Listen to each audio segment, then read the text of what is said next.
안녕하세요. 연프보석 상자입니다. 225화 돌싱 특집 9번째 이야기가 방영되었죠. 본격적으로 돌싱 대첩이 발발하면서 정말 몰아치는 전개가 이어졌는데요. 오늘은 현숙에 대한 이야기만 먼저 해볼게요. 그럼 시작합니다.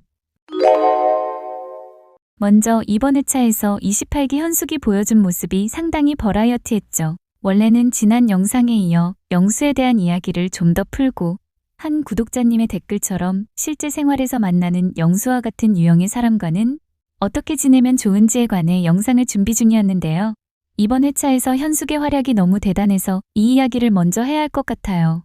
자, 숙소로 돌아가는 차 안에서 현숙은 여자들 사이에서 영수와 자신의 관계가 굳건해졌다는 듯이 말합니다. 이때 그녀가 했던 영수는 내 거야 라는 선언은 진실한 사랑의 표현이 아니라 나를 버리지 말라는 무의식의 외침이나 다름없어요. 이건 버려질 것에 대한 공포의 과잉 표출이에요. 이런 관점에서 28기 현숙을 본다면 그녀가 왜 그렇게까지 과한 행동과 말로 솔로나라 내에서 트러블을 만들고 시청자들에게 놀라움을 주었는지를 이해할 수 있어요. 이 불안을 견디지 못하니까 끊임없이 공개적 점유 선언을 통해 스스로 안정을 되찾으려 하는 거예요. 사랑을 보여주는 것이 아니라 사랑을 증명하려는 강박이 있는 거죠. 그리고 그 증명은 늘 타인의 시선 앞에서 이뤄집니다. 자기 자신에게 확신이 없기 때문이에요. 차 안에서 옥순이 언니가 먼저 손을 잡았냐는 질문하자 현숙은 바로 아니, 영수가 먼저 잡았어 라고 하죠. 손을 잡았다는 언어 속에 담긴 뜻을 해체해 볼까요? 내가 먼저 잡았다는 건 나의 수치, 그가 먼저 잡았다는 건 나의 승리를 말해주죠. 그런데 방송에서는 굳이 다시 편집해서 보여줬어요. 처음엔 영수가 먼저 잡았지만 나중에 1대1 대화를 마치고 나오면서는 현숙이 먼저 잡았다는 것을요. 제작진은 항상 출연자들이 흘리듯 하는 말도 팩트 체크하듯이 그거 거짓말이잖아, 진실은 이랬잖아 라고 보여주곤 해요. 그러니 그렇게 굳이 다시 나온 장면은 현숙이 말이 거짓이었다는 걸 명확히 보여주고 시청자들에게도 각인시켜주기 위함이죠.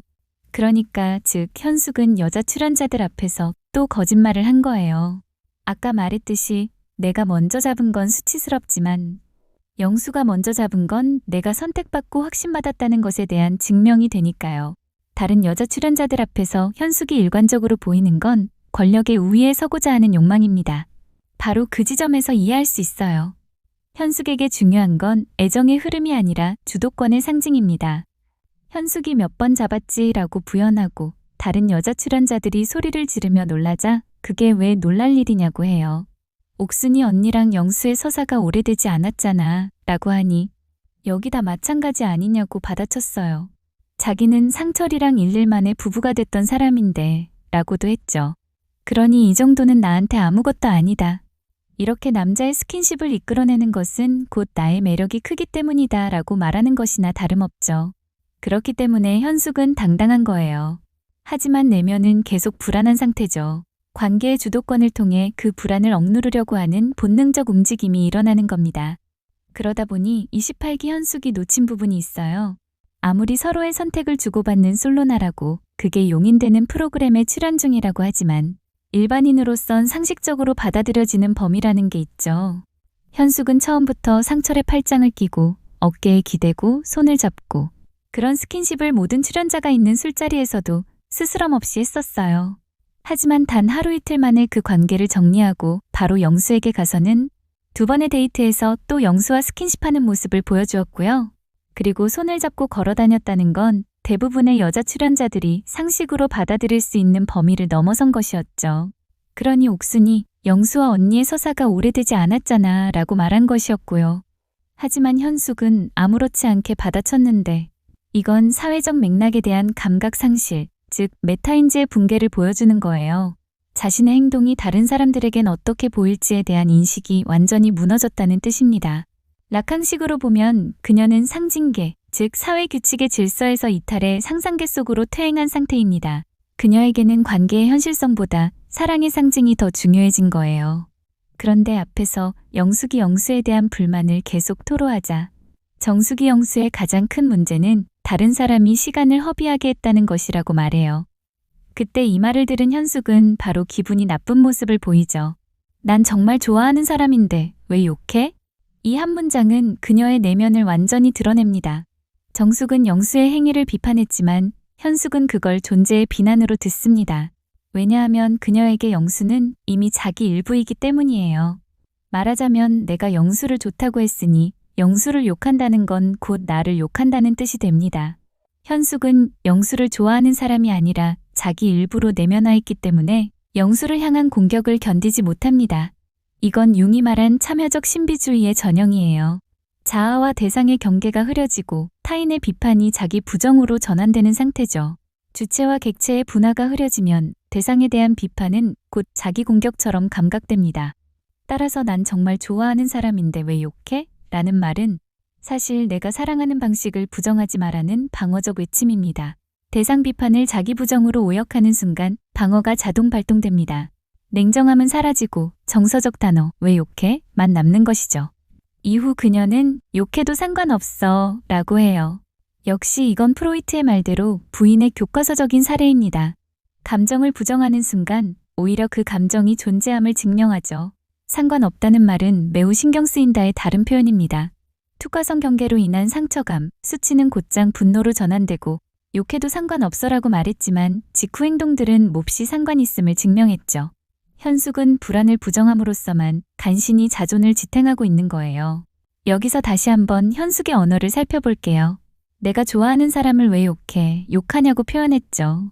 그리고 또 욕해도 상관없어라고 해요. 또다시 욕한다는 표현을 써요. 그걸 술자리에까지 그대로 가져와요.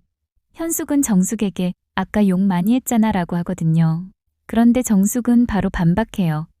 나 욕 안 했는데, 한마디도 안 했는데 라고요. 그리고 그건 실제예요. 차 안에서 정숙은 영수에 대한 험담이나 뒷담을 하지 않았어요. 사실 그 전날까지는 정숙이 비속어를 쓰면서 영수 때문에 빡친다는 말을 하면서 돌아다니고 영수가 태도를 확실히 하지 않는다 라고 하긴 했지만 이날은 데이트 선택도 바꾸고 영수에 대해서도 더 이상 사람들 앞에서 깊게 말하지 않으려는 모습을 보였거든요. 그러니 현숙의 말은 사실이 아니에요. 정숙 옆에 앉아있던 영자 역시 정숙의 말에 힘을 실어줬죠. 자막은 계속 나오지 않았지만 영자가 맞아 정숙인 안 했어 하고 말하거든요. 여기에 현숙은 미안해 내가 죽을 죄를 지었어. 그럼 뭐라고 얘기하면 될까? 언급은 했잖아 라고 끝까지 몰고 가죠.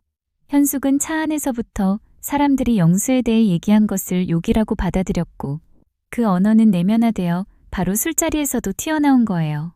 이 언어의 사용을 가볍게 넘길 수 없습니다. 정숙의 말을 욕으로 바꾸는 순간 현숙은 자신을 피해자로 만들 수 있거든요. 그녀가 나를 공격했다는 설정은 불안의 책임을 외부로 옮기는 완벽한 장치죠. 이건 프로이트가 말한 전치의 전형입니다. 정숙의 말, 시간을 허비하게 했다는 행동평가, 행위 비판이에요. 하지만 현숙의 해석은 욕했다. 이건 인격 공격, 존재 비판으로 받아들인 거죠. 즉, 행위 비판을 존재 비판으로 격상시켜 자신에 대한 공격으로 재구성합니다. 상대를 무례한 사람으로 지정함으로써 도덕적 고지를 점령하죠. 이는 부정적 애니무스의 심판 담론 패턴과 일치합니다. 결국 불안의 진짜 원인은 영수의 불확실한 태도지만 그 감정을 직접 다룰 수 없으니까 정숙에게 옮겨버리는 거예요. 영수가 날 덜 좋아한다는 불안을 정숙이 나를 공격했다는 분노로 바꿔버리는 거죠. 이렇게 감정을 옮기면 불안을 통제할 수 있습니다.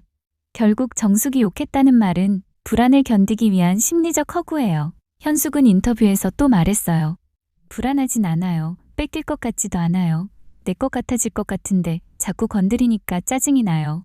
이 문장에 얼마나 많은 방어 기제가 들어갔는지 볼게요. 불안하지 않아요는 부인, 뺏길 것 같지 않아요는 합리화와 자기암시, 내 것 같아질 것 같다는 소유화, 건드린다는 투사. 이 모든 단어가 불안의 흔적을 감추기 위한 기법이에요. 실제 내면에서는 불안하다, 뺏길지도 모른다는 공포가 작동하고 있기 때문에 그 반대로 말함으로써 스스로를 안정시키려는 겁니다. 이건 프로이트가 말한 반동 형성의 변형이에요. 즉, 받아들이기 힘든 감정을 정반대의 형태로 표현하는 거죠. 내 것 같아질 것 같은데 라는 말은 소유를 통한 자기 안정이죠. 이 대목은 핵심입니다. 그녀에게 사랑은 감정이 아니라 소유의 서사예요. 내 거라는 말은 관계의 상호성이 아니라 통제 가능성을 상징하죠. 즉, 내가 그를 가질 수 있다면 괜찮다. 이는 자기애적 사랑의 특징을 여실히 보여줘요. 상대를 사랑한다기보다 그가 나를 선택함으로써 완성되는 자기상을 사랑합니다. 그래서 내 거 같아질 것 같다는 말은 사랑의 확신이 아니라 자존의 안정 예고입니다. 사실 그녀는 이미 흔들리고 있어요. 그러나 그 흔들림을 인정하면 무너질 것 같으니 외부 원인을 만듭니다. 내가 불안한 게 아니라 누가 나를 건드린다고요. 나는 불안하지 않아. 이건 선언이 아니라 주문, 불안을 관리하기 위한 자기 체면이죠. 이 모든 장면의 배경에는 집단 내 권력 구조가 작동합니다. 현숙에게 영수는 단순한 연애 대상이 아닙니다. 그는 사회적 자원이에요. 현재 영수는 솔로나라에서 가장 많은 표를 여러 번 받은 인기남의 포지션이거든요. 그런 영수를 점유함으로써 여자들 사이의 서열 속에서 자신의 위치를 확보할 수 있습니다. 그래서 손잡기 고백은 집단 내 전투 행위가 됩니다. 매우 사회적이고 정치적인 행위였죠. 현숙은 영수와의 관계를 통해 여성들 간 서열을 재편하려 합니다. 그녀의 무의식에는 영수는 권력 자원이라는 등식이 존재합니다. 즉, 영수를 통해 집단 내 위계를 회복하려는 시도예요. 현숙의 입장에선 정숙이 그 구조에서 가장 위협적인 인물이에요. 또한 영수는 그런 정숙을 깨끗하게 정리하지 않고 있죠. 내일도 이야기 나눌 수 있다. 조금 더 이야기 나눠야겠다. 이렇게 질질 끌어요. 영수 이야기의 내용은 또 이야기를 하자는 게 전부인데도 계속 이야기를 해야 한다고 하고 있죠. 그러니 현숙은 실제로 확신을 받고 있지 않아요. 불안이 점점 더 커질 수밖에 없죠. 그 불안은 다음 날에도 계속됩니다. 현숙은 일부러 정숙이 들을 수 있는 자리에서 다른 출연자들에게 묻습니다. 영수가 모두에게 그런 시그널을 주는 거예요? 손도 잡고 뽀뽀도 할 수 있고 그런 말들을 하면서 이건 프로이트식으로 말하자면 투사적 동일시. 자신의 불안을 정숙에게 옮기고 그 불안을 상대가 드러내길 기다리는 방식입니다. 이번에는 거짓은 아니었어요. 영수가 실제로 그런 말을 했으니까요.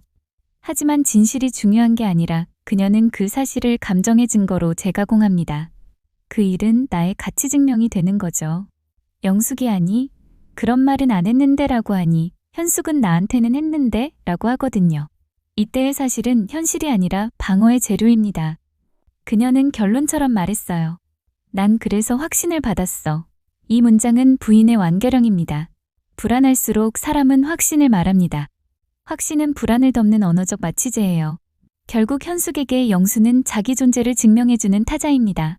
현숙은 영수와의 대화에서 다른 여자들이 영수의 애매모호한 태도에 불만을 가지는 상황에 이렇게 말했었죠.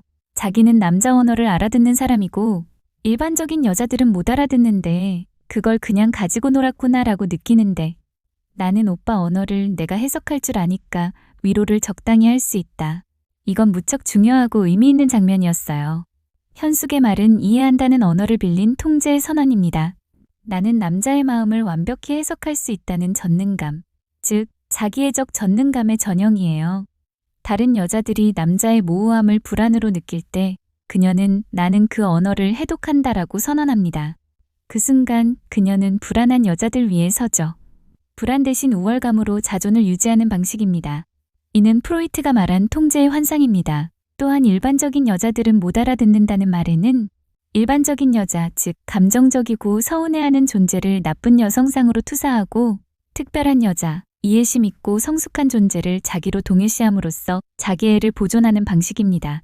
하지만 이건 진정한 자존감이 아니라 타인의 결핍을 전제한 위계적 자기애예요. 멜라니 클라인이 말한 이상화된 자아의 분열입니다.